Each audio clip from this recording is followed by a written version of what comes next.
Olá, seja bem-vindo a mais um programa Transparência.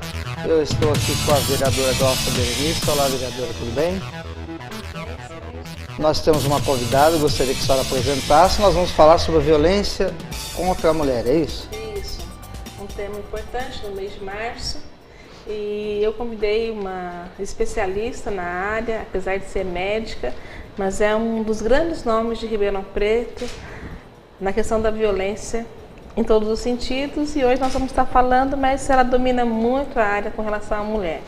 Apesar de ser uma médica, mas é alguém que se especializou, a doutora Elizabeth, muito carinhosamente conhecida por doutora Betinha, que trabalha em vigilância epidemiológica há muitos anos e sabe da importância de você ter um diagnóstico, você ter uma visão para ter as medidas, né, de enfrentamento, tanto preventivas como também de enfrentamento à violência.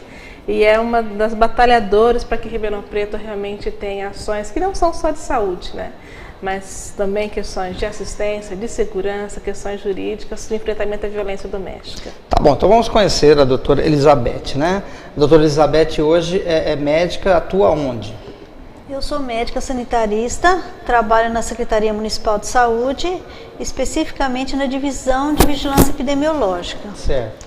E desde 2006 me deram a incumbência de ser responsável pela coleção dos dados sobre violência doméstica, que aí inclui mulher, criança, jovens, idosos, enfim, né?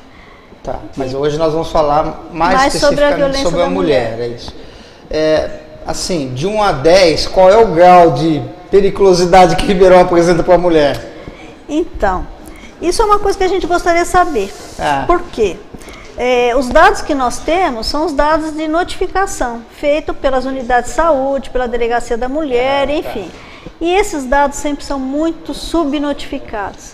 Então, eu diria que nós temos o que a gente conhece a pontinha do iceberg, que a gente tem uma subnotificação muito grande. Eu não sei se te dizer que o que eu tenho são 10% dos casos, 20, 30, mas eu tenho certeza que é um dado muito subestimado. E por ano a gente tem em torno de 2.500 notificações, que são pessoas que procuram algum serviço e o profissional se disponibiliza a preencher uma ficha. Então são esses os dados que eu tenho. Não há ainda uma cultura de defesa da mulher? Há ainda aquela cultura machista de que mulher tem que ficar quieta mesmo e pronto? E, por exemplo, em briga de marido e mulher não se mete a colher? Ainda existe essa cultura? Existe e é muito forte. Existem vários problemas que a gente verifica, né? Primeiro, a dificuldade da mulher se expor. Então ela fica com medo de ir numa delegacia ou de chegar numa unidade de saúde e falar que foi vítima de uma agressão de um ente familiar muito querido, né? Então ela evita essa exposição, porque sabe que muitas vezes aquilo vai ser interpretado de uma forma inadequada. O profissional muitas vezes fica receoso de ficar investigando muito o que foi aquele machucado, né? Porque ele falou, o que eu vou fazer? Eu não vou me meter, briga de marido e mulher não se mete a colher, né? Outros por falta de informação, que existe entidades que podem ajudar aquela vítima. Então ele se isola, não procura saber exatamente o que aconteceu, aceita a versão que ela passou, que geralmente é a versão que ela caiu, ela se cortou, ela se machucou, mas não envolve o companheiro, ou o filho, ou o neto, né, para não se expor. E ele também fica sem procurar muito, porque ele não sabe lidar com a situação, né? E às vezes também ele acha que vai ver que ela fez alguma coisa mesmo, né?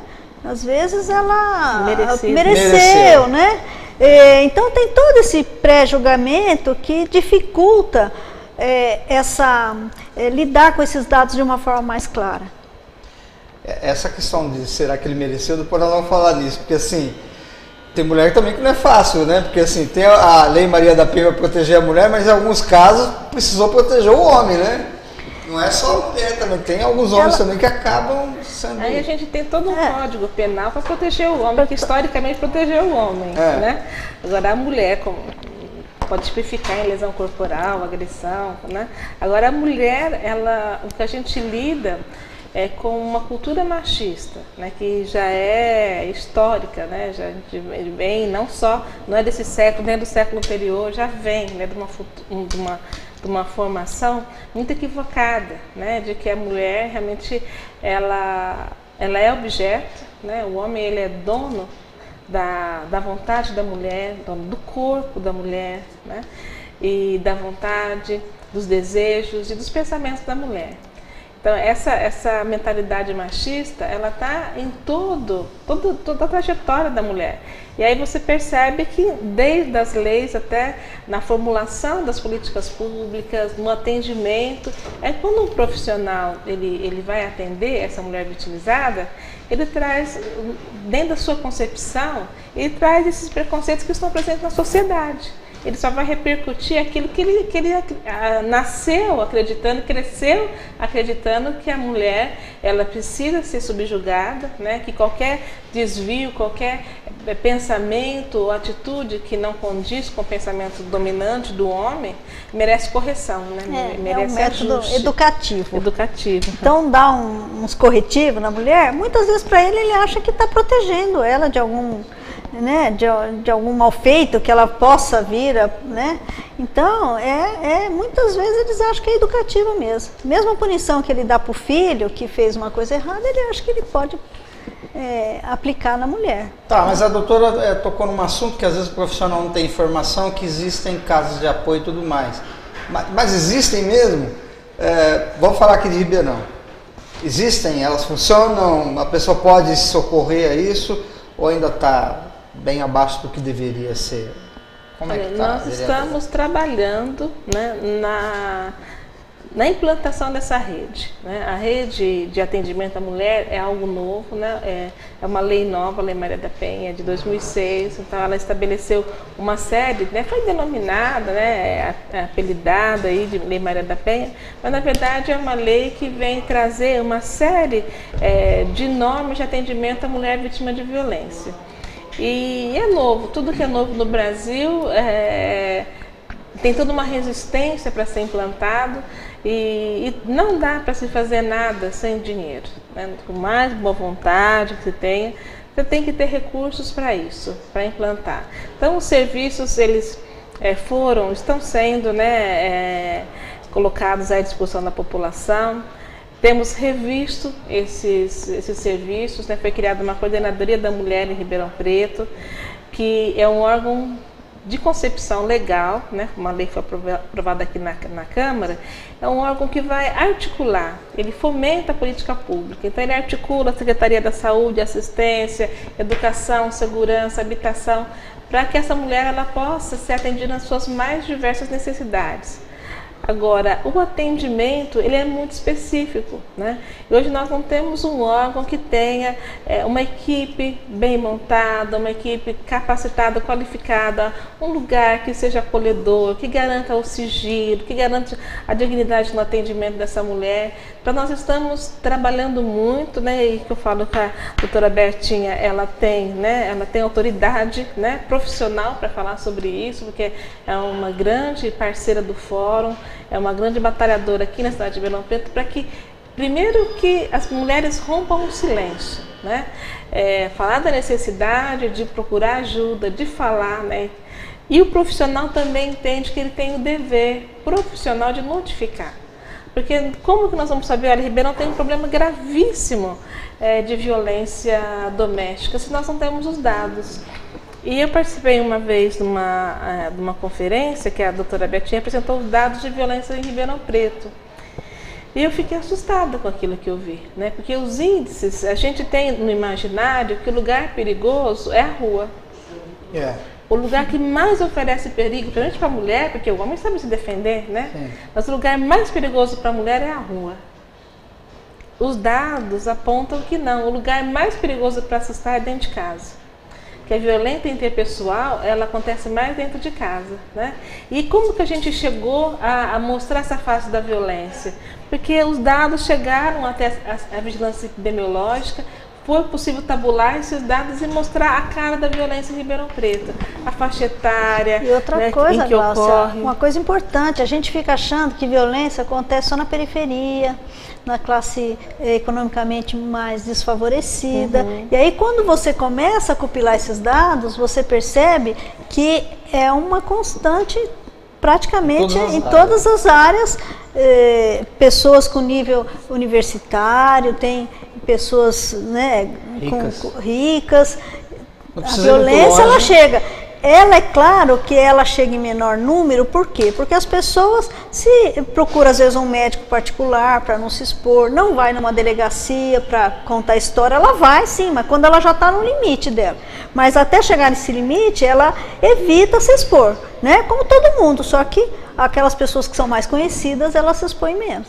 Mas a gente percebe que a violência ela permeia todo esse meio social, econômico, sabe, de um modo geral. A gente tem acompanhado aí nos últimos dias aquele atleta na África, né? É rico, é conhecido internacionalmente. Exatamente. Que matou a esposa. Exatamente. E a violência sexual, ela é mais difícil ainda de ser detectada. E ela existe. De vez em quando vem à tona um ou outro caso.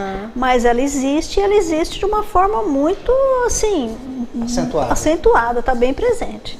Agora, quando a gente fala de violência, a gente já logo pensa numa pessoa ferida, né? Fisicamente e tal, violência sexual. Mas e a violência moral? É imensa. As mulheres sofrem muito com isso. Ela é tão grande ou maior. Primeiro porque a violência física ela não vem desacompanhada da violência psicológica. É impossível uma pessoa que foi agredida não ter um trauma, não ter um trauma, né, psicológico. Né? Então ela é muito presente. O que a gente percebe, porque desde 2006 que eu estou fazendo esse trabalho, a gente percebe que hoje as pessoas vão na delegacia por uma ameaça. Eles estão indo mais, entendeu? Elas estão falando, bom, pera lá, eu não vou esperar acontecer uma violência física para eu procurar. Então hoje ela procura talvez um pouco antes do que procurava. Ela já reconhece que aquilo é uma violência, né? Então isso é positivo. Mas a senhora acha que as mulheres estão procurando porque, como vocês dizem, reconhece que é uma violência, que não precisa passar por isso? Ou porque essas ferramentas que estão à disposição delas já estão funcionando? Então, tomara que a segunda hipótese seja a melhor, né? Mas hoje a gente tem algumas coisas, alguns encaminhamentos que a gente pode fazer, então eu acho que talvez ela fique sabendo que exista, né? E procure, né? Ou então também da gente fazer a propaganda e falar da Lei Maria da Penha, ela começa a perceber que alguns direitos dela estão sendo violados e que ela pode tomar algumas atitudes, né? E a violência, ela é cíclica, ela é crescente e ela é cíclica. Como a doutora Betinha falou, a violência física, né, ela começa muitas vezes com uma violência velada, a violência psicológica. Depreciar, né, a mulher. Isso. Então o companheiro está sempre fazendo piadinhas ou criticando, né? O primeiro ataque é na autoestima da mulher, né? Sim. E isso vai fragilizando a mulher, ela se torna uma presa muito fácil, né? E a violência moral, levantar calúnias. Olha, então você não pode sair, você não pode vestir tal roupa, você não pode estar em tal ambiente, ou vai numa festa, volta para casa. Tem certeza que você estava paquerando, você deu mole, né, na gíria que os homens falam. E essa mulher, ela fica ali massacrada, né, sofrendo calúnias muitas vezes, difamação. E é um crescente, né? Esse homem vai dominando essa mulher, calando, né, essa mulher, massacrando a emoção dessa mulher. A busca, e ela muitas vezes se sente humilhada, com vergonha de pedir ajuda, com vergonha de falar com seus amigos, com seus pais, com suas amigas de trabalho, porque ela sente o preconceito. O preconceito é muito presente na sociedade. Se ela mereceu, ela buscou, né? Então ela tem dificuldade de pedir ajuda. Agora, com os casos, eles estão, infelizmente, ontem eu vi na televisão 2 mortes na Europa com mulheres brasileiras, né? Uma na Espanha e outra na Itália. Uma foi morta pelo companheiro espanhol, brasileira, morando na Espanha há 8 anos, e uma outra brasileira casada com um brasileiro na Itália. E o que a gente vê que é muito frequente. E quando os casos estão acontecendo muito, né? E quando começa a destrinchar e falar, você vai ver que essa mulher relata, os companheiros relatam que já viram uma história de abuso emocional, né?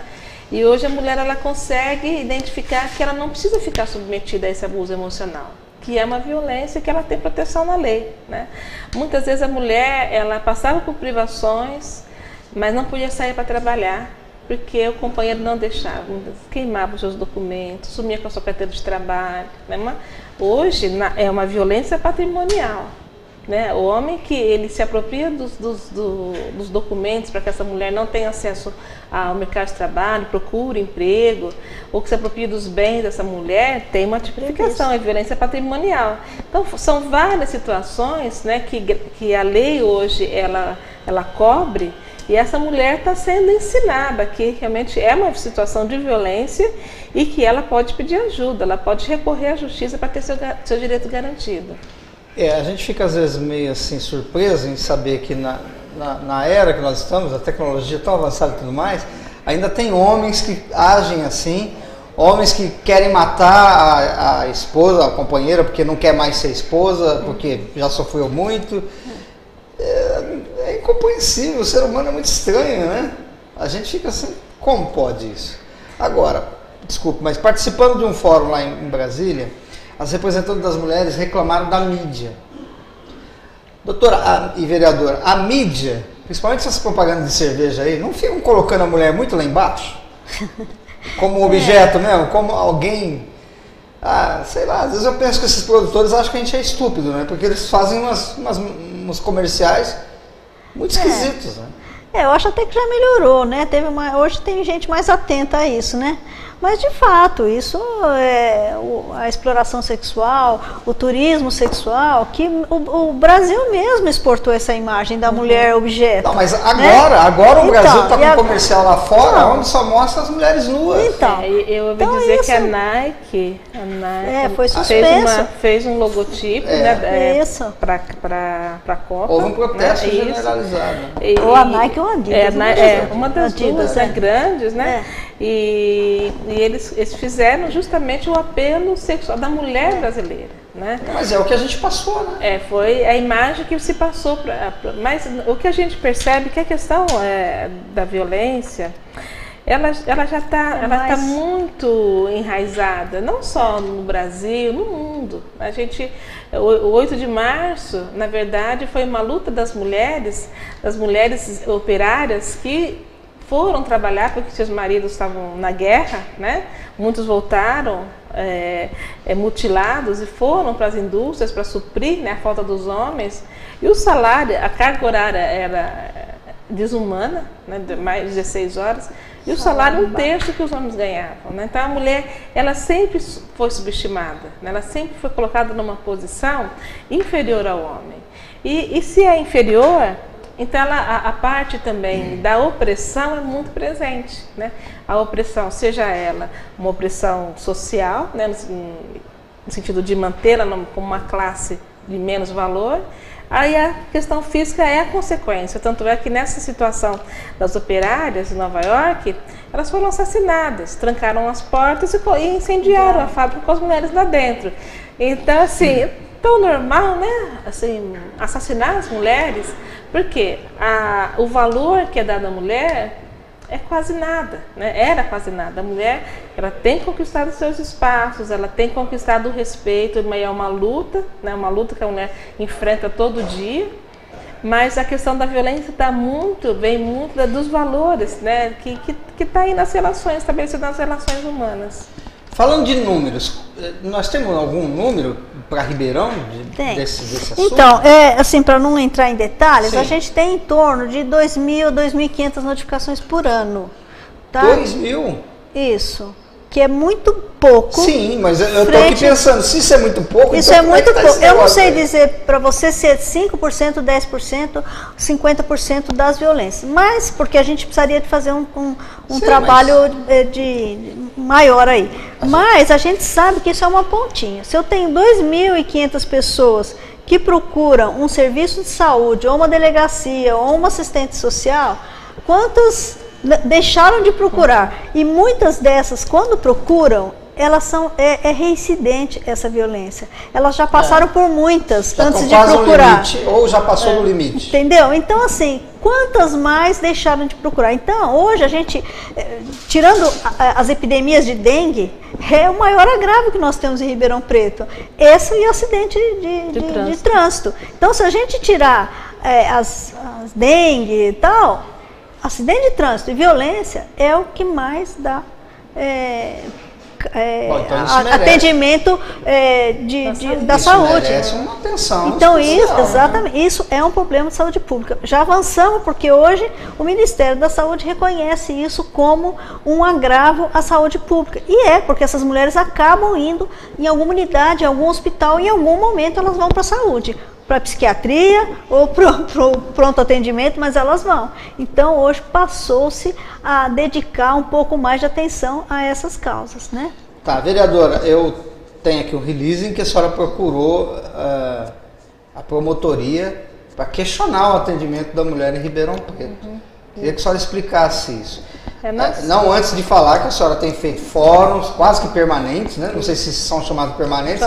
Fórum permanente. É permanente, né? Porque eu estou vendo sempre a senhora fazer isso aí, a TV Câmara tem transmitido, tem gravado. Mas isso é um pouco do trabalho que a senhora faz que a gente vê. Por exemplo, ninguém viu que a senhora foi lá na promotoria brigar pela situação da mulher, mas por que isso? Nós tivemos, a doutora Betinha também esteve presente nesse evento, vários órgãos, a OAB, Defensoria Pública, o Movimento de Mulheres. Nós procuramos o Ministério Público por quê? Ribeirão é um município polo, que foi escolhido pelo Ministério, né, das Mulheres, que é a Secretaria de Política para as Mulheres, o Ministério de Brasília, que trata das mulheres como município polo, aqui na região de Ribeirão Preto, para fazer o enfrentamento.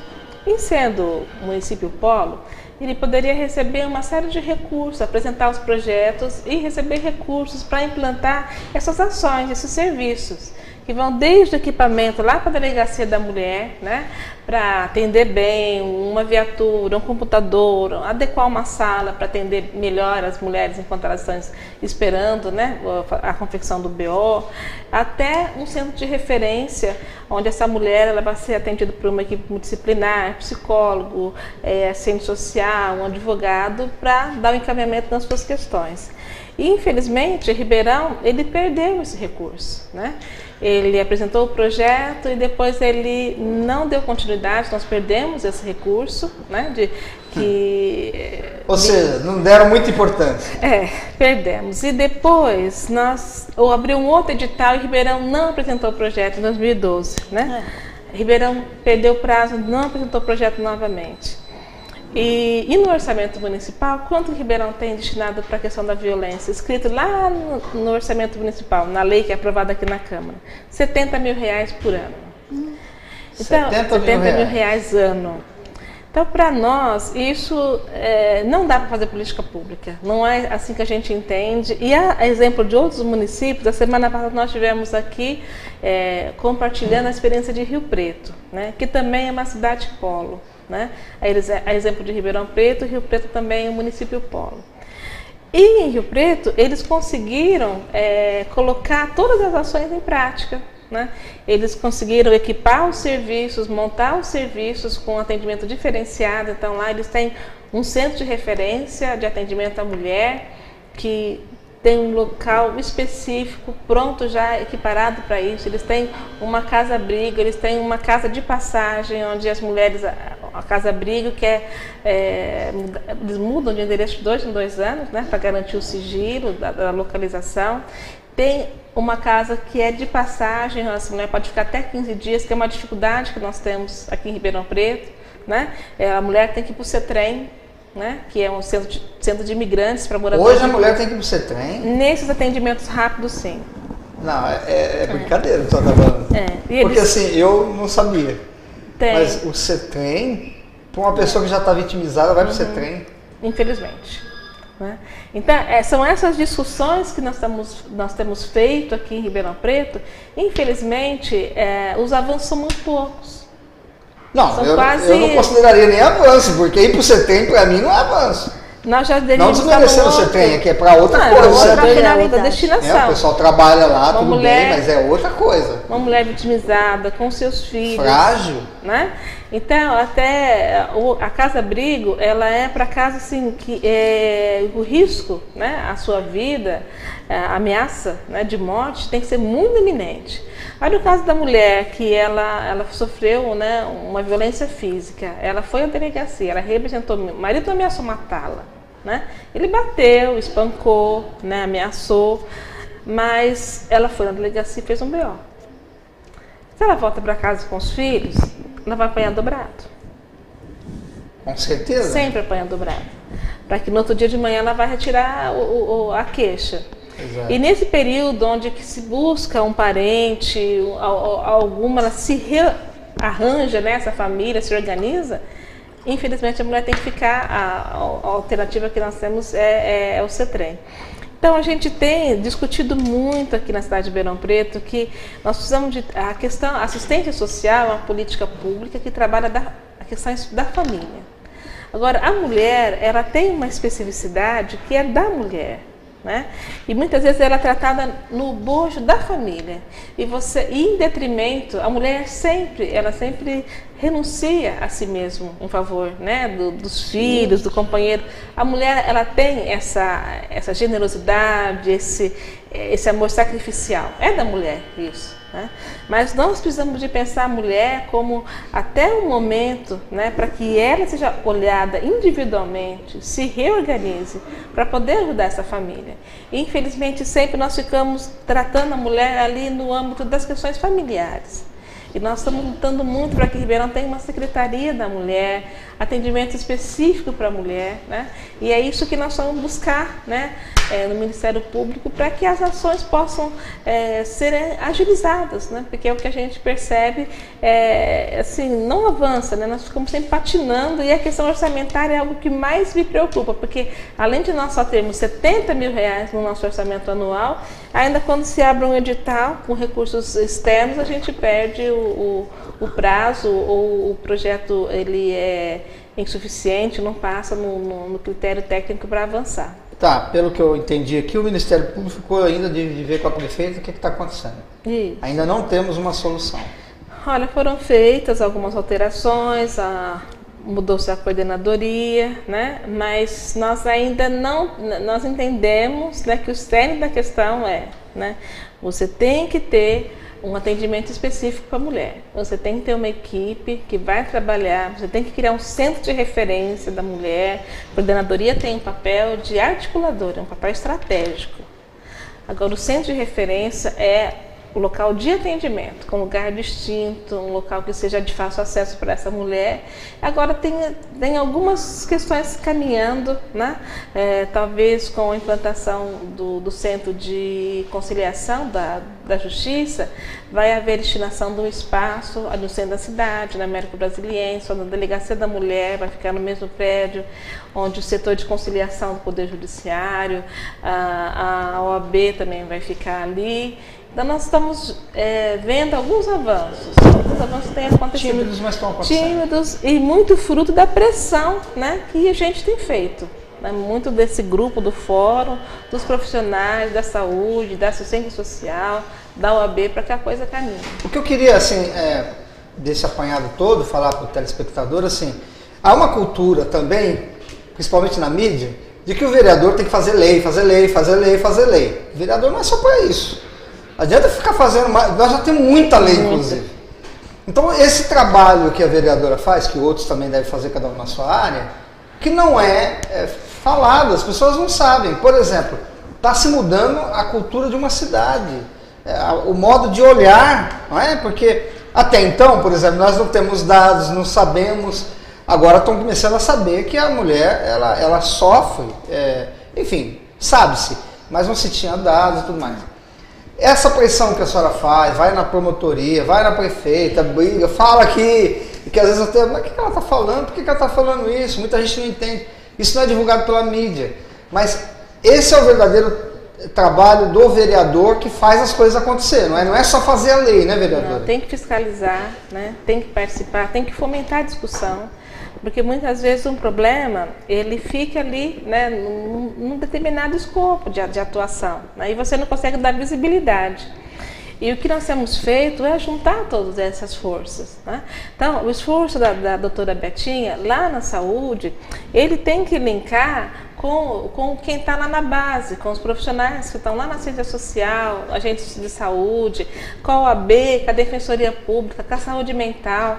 Então a gente tem feito é lógico que a doutora Betinha já tinha feito um ótimo trabalho junto à Delegacia da Mulher, junto à Polícia Militar, né? E tem todo um trabalho de sensibilização, porque até gostaria que ela falasse sobre isso, que o primeiro que chega, né, é o policial. Então ela tem todo esse caminho e a gente, por trás, né, o vereador, ele possibilita esse encontro, né, esse trabalho, essa discussão, avaliação, né, porque fiscalizar é você, puxa vida, essa ação ela está incipiente, nós precisamos de propiciar, né, um fomento dessa ação, a articulação melhor, recursos, né, a quantidade é insuficiente de profissionais, a qualidade do serviço, a forma como essa mulher é abordada, como ela é recepcionada, acolhida quando ela chega na unidade, a visibilidade que é dada para o problema. Então tudo isso é possível se fazer e com isso você qualifica o serviço público, você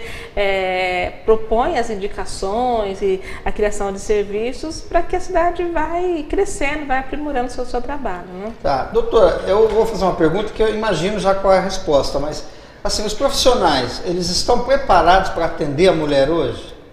Então, a gente faz com alguma frequência alguma sensibilização, né? Eu diria que sim, que a gente, comunitário de saúde, enfermagem e tal, eles estão mais sensibilizados. O profissional é difícil você tirar do trabalho deles para fazer um fórum tal. Quando a gente faz, a gente vê que vão poucos, né? Mas a gente está sempre mandando alguma coisa para ver se sensibiliza. Uma das coisas que eu acho que tem alguma resistência, aquele profissional que está atendendo, é saber o que eu faço agora com essa pessoa. Porque se ela me fala, olha, meu marido é violento, esse machucado foi feito por ele, alguma coisa ele vai ter de fazer. E ele muitas vezes não sabe o que fazer, né? Não sabe para onde encaminhar, não sabe tal. Então ele às vezes procura não perguntar, não entrar muito a fundo, né? Outros não têm a sensibilidade. Ela chega com a história que ela se cortou com uma faca porque ela estava na cozinha e ele, mesmo que ache estranho, não entra a fundo, porque ele tem uma insegurança, né? Então, uma das coisas que eu sempre brigo, né, a Glaucia sabe disso, é ter um fluxo de encaminhamento claro, né? Então, muitas vezes, eu oriento assim, olha, mulher vítima de violência, encaminha para a coordenadoria, já que a gente não tem um centro de referência. Encaminhe, porque na cabeça do profissional que está lá na ponta, ele não pode ter um fluxo muito complexo, porque ele não vai saber, bom, isso aqui é para quem? Para a defensoria, esse é para... Não, encaminhe tudo para a coordenadoria. Para dar um pouco de segurança para ele, para que ele, no mais leve suspeita, né, que ele caminhe para a coordenadoria. Eu vi uma cena, porque assim, não condenando o policial, porque eu acho que o problema é esse. Na TV, um policial chega e ele já começa a fazer perguntas, porque ele já sabe que a mulher apanhou do marido. E ele só tem que fazer BO. Mas a mulher não foi do marido, não vai dizer que vai fazer BO.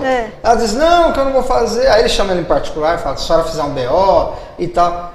Não, mas eu não vou fazer. É nítido que ela está com medo. Lógico. E o policial fica, o que eu vou fazer? Se a senhora não fizer o BO, eu não posso fazer nada. É a mesma história. O pessoal da polícia, quando a gente esteve em contato com eles também querem um fluxo claro.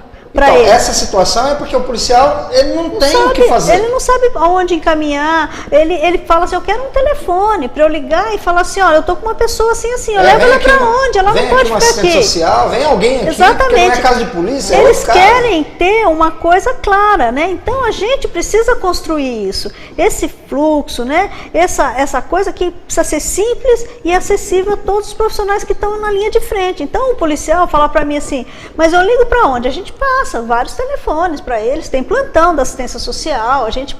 Olha, porque ele fala, o meu problema é falar assim, olha, essa mulher, ela está aqui, eu vou levar ela para a delegacia, ela faz o boletim de ocorrência, depois ela volta para casa, né?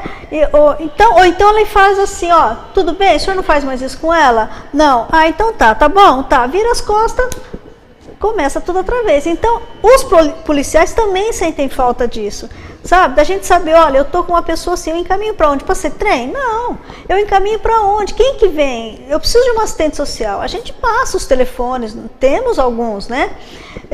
Mas eles têm essa insegurança também. Então, é uma das coisas. E por que eu faço isso? Porque meu trabalho, na realidade, é coletar dados. Mas não dá para coletar dados se a vítima não está sendo assistida, entendeu? O que me adianta ter dados sabendo que esse dado... Não interferir na realidade, né? Então, o problema parece que está por exemplo, o policial não pode fazer nada porque não tem onde encaminhar. O profissional da saúde também fica meio assim... Não é que não tem, até tem algumas coisas, eu não posso dizer que, né? Mas elas não... Isso mesmo, não tem um fluxo claro, entendeu? Desculpe, mas assim, encaminhar para o CETREM, para mim, não é encaminhar, me desculpe. Não, de fato. Eu nem sou mulher, hein?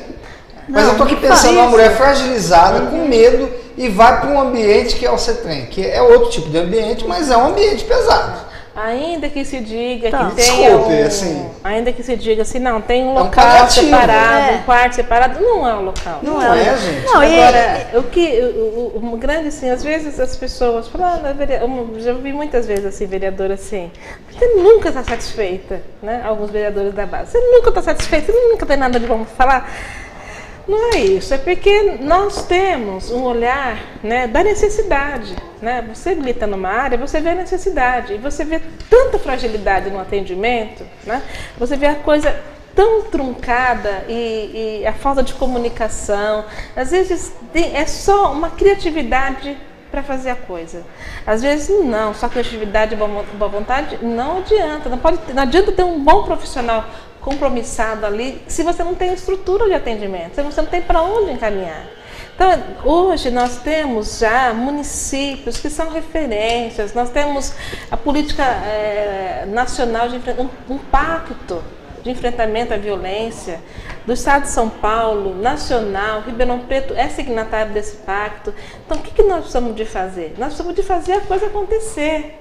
Nós precisamos de que sejam todos os atores, né? Porque o policial também que faz atendimento, ele fica sensibilizado, ele sabe, porque aquela família, ele volta 3, 4 vezes, exato, às vezes no final de semana. E às vezes quando volta lá já aconteceu um desastre. Né? O vizinho liga, sabe? Ele já conhece, mas ele não sabe, ou o que é pior, né? Ele não acredita. Eu ia falar isso, às vezes até sabe, mas não acredita. Mas não acredita. Por exemplo, se eu sou policial nessa hora, eu ia falar assim, mas eu vou encaminhar ela para onde? Então, nós precisamos de fazer com que o serviço público ele tenha credibilidade. Que as pessoas saibam assim, não, se eu ligar nesse telefone, vai ter uma orientação, vou ser bem orientada, eu vou acionar um serviço e eu vou ter resposta. Nós precisamos de fazer com que isso aconteça em Ribeirão Preto, né? E em vários municípios. Estou falando da cidade onde eu sou vereadora. Sim, né? Agora, o que nós temos, até do profissional, que às vezes tem medo. E falei, vou me expor. Ele não sabe que a notificação, ele não vai precisar um dia lá, diante do juiz, do delegado, prestar conta, confirmar o testemunho dele. Não tem uma notificação para dados epidemiológicos. Olha, o segundo maior agrava a saúde, tirando a dengue. Terceiro, né, acidente de trânsito. A violência, meu Deus, a gente esse ano a dengue, por exemplo, está controlada. Então nós estamos ganhando de lavada. Então a gente tem que ligar todos os alertas, né? Tanto a segurança, né? A questão da segurança, a questão da assistência, da saúde. É engraçado que quando eu trabalho com meningite também, se tem um óbito de meningite, a imprensa inteira vem me entrevistar. Agora morre muita gente de acidente de trânsito e violência. É como se nada tivesse acontecido, entendeu? Quando muito sai numa manchetezinha, sai uma noticiazinha em algum rodapé de jornal. Agora, então a gente mata-se muito mais por violência e muito mais por acidente de trânsito. E nós estamos... E é isso que a gente tem tentado demonstrar, que são mortes que serão evitáveis. Evitáveis, né? São mortes, pessoas que poderiam estar aqui, né? E por uma questão de falta, né, de planejamento nosso, falta de articulação, falta de estrutura, infelizmente essas pessoas, elas são mutiladas, são vidas que são interrompidas, por conta de uma falta de política pública que vai dar resposta a isso, seja na questão do trânsito, seja na questão da segurança. Hoje, o que a mulher que está sofrendo esses abusos ela deve fazer? Ainda que não seja o ideal, ainda que seja um paliativo, mas a pessoa que está nos assistindo agora fala, nossa, eu estou sofrendo, eu estou passando por esse problema. O que ela deve fazer? Ficar quietinha? Não, ela deve romper o silêncio. Chorar? O que ela vai fazer? Não, ela tem que romper o silêncio. Daí na minha igreja, não, se for, eu vou mandar alguém fazer alguma coisa. Porque às vezes a mulher, né, a gente precisa de dizer o papel da mulher, né? A mulher, ela tem características muito peculiares. A mulher, ela é agregadora, né? Ela é salvadora, né? Então, assim, ela sabe que o rapaz, ele é alcoólatra, né? Um pouco possessivo, mas eu vou consertar. Eu vou dar um jeito nele, vai parar de beber, vou mudar ele, né? Então ela tem né? Ela gera vida, né? Então ela tem essa capacidade, consegue, mas a gente, e quando ela não consegue, o sentimento de frustração, de fracasso, de vergonha é muito grande, né? E ela já se sente condenada pela sociedade. Agora, nós precisamos de fazer essa mulher lembrar que ela tem um local onde ela pode receber ajuda. Ela precisa de romper o silêncio, ela precisa de buscar ajuda. Então qualquer mulher, né, ela pode ir lá na igreja, né, pedir a Deus, tudo, mas ela também tem que procurar os seus direitos, né? O telefone é 161. Liga 161, é o Fale Assistência Social. Ela vai ligar 24 horas. Pode ser de madrugada, 161. 161. Eu estou sendo vítima de violência, agora, nesse momento, ele está aqui com uma faca, eu corri, estou no orelhão porque eu estou fugindo dele. O atendente vai dar uma orientação. Ela não está numa situação dessa, na verdade, ela sofre já uma violência continuada, mas ela, né, despertou para aquilo, não, eu preciso de sair dessa situação. Não estou sofrendo ameaça agora, mas eu venho sofrendo ameaça física, tenho sido espancada. Não estou com hematoma hoje, mas eu venho sofrendo. Então ela pode ligar 161, ela vai ser orientada. Então ela tem que romper o silêncio. Ela precisa de tomar uma atitude para romper o silêncio. 161. 161 é o Fale Assistência. Funciona mesmo? Funciona. Esperamos que funcione.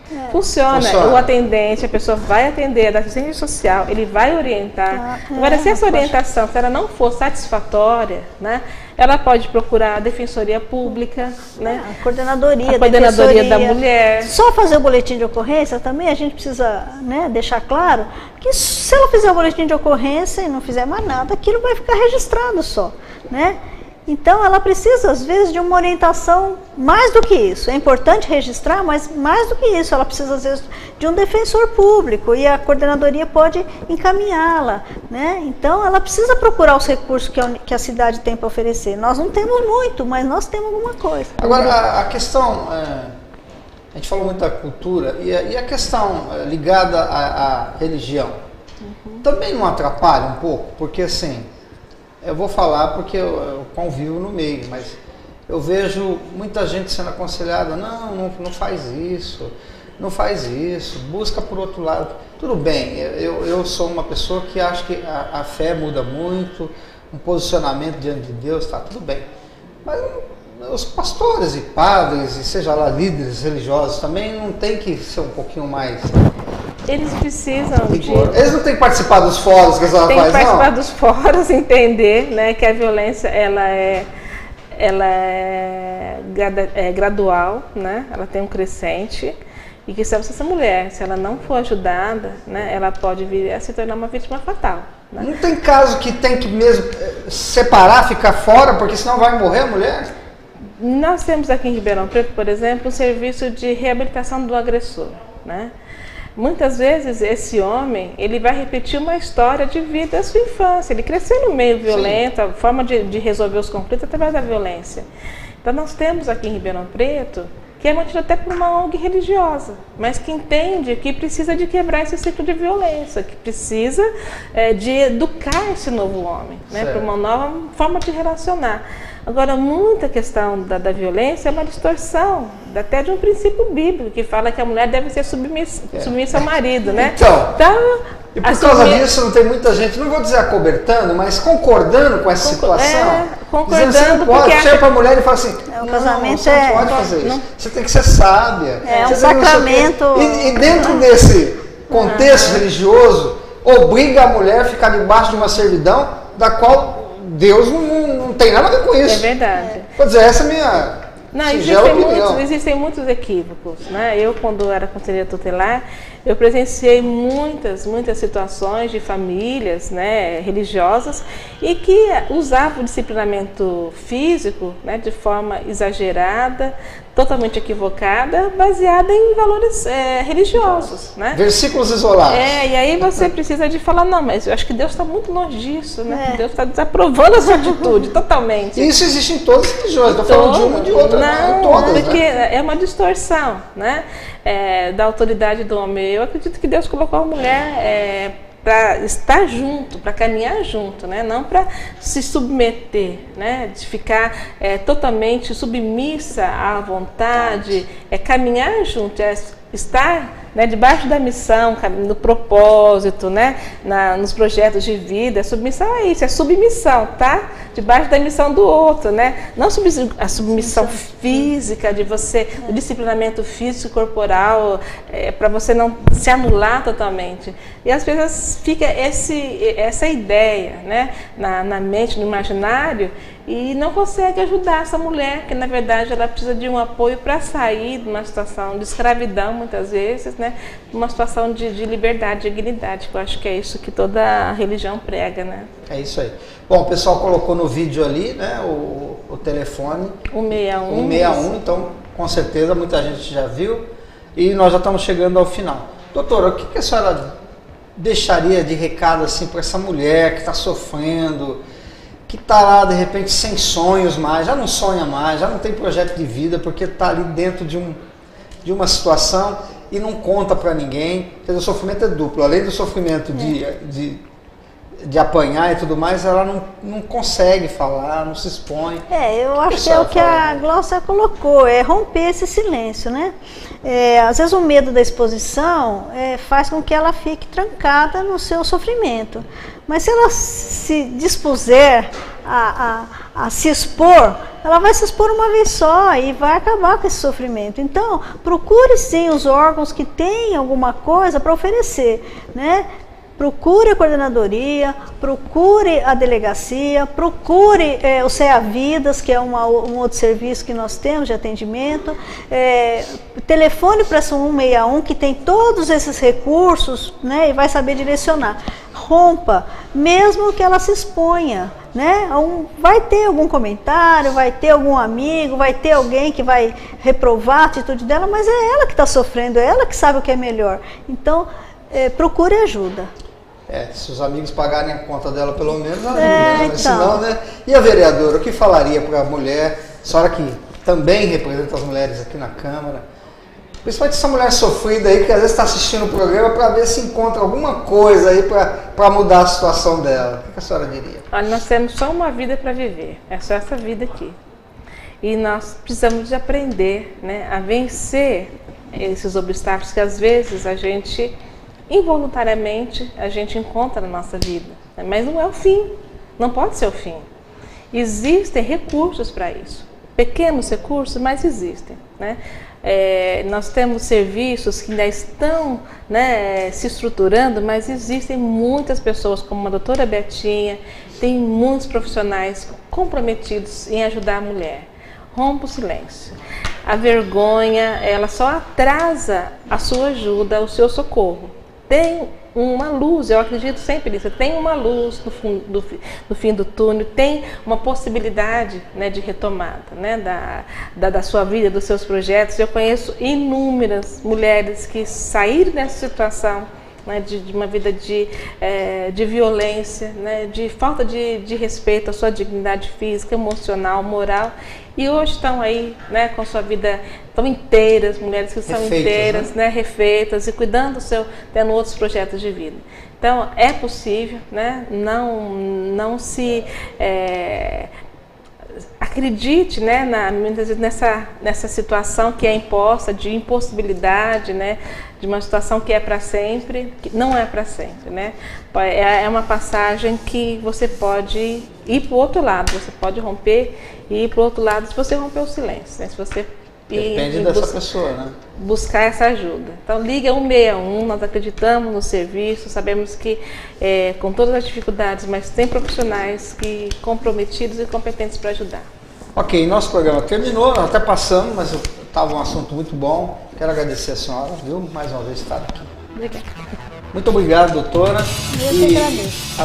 E para você que está nos assistindo, eu diria o seguinte: além do 61 aí, se você precisar, procura a doutora Elizabeth, tenho certeza que ela vai te atender. E a vereadora também, Glaucia, mas não viva uma vida assim não. Procura se libertar, né? Falando de igreja e tudo mais, os pastores, os padres, sei lá, aqueles que organizam as mesquitas, seja lá o que for, nós não podemos mais conviver com esse tipo de atitude e se escondendo atrás de uma religião. Jesus veio para libertar, né? As religiões, todas elas fazem algum trabalho no sentido de harmonia, de trazer paz e felicidade. Uma mulher que está debaixo de um jugo desse, ela não pode ser feliz. Então você também, pastor, ou seja, dirigente de qualquer trabalho aí, você também tem que tomar uma atitude. Nós precisamos mudar essa cultura, a começar na nossa casa, na nossa igreja, na nossa religião, em todo lugar, para que a mulher seja tratada com dignidade. Um abraço, muito obrigado.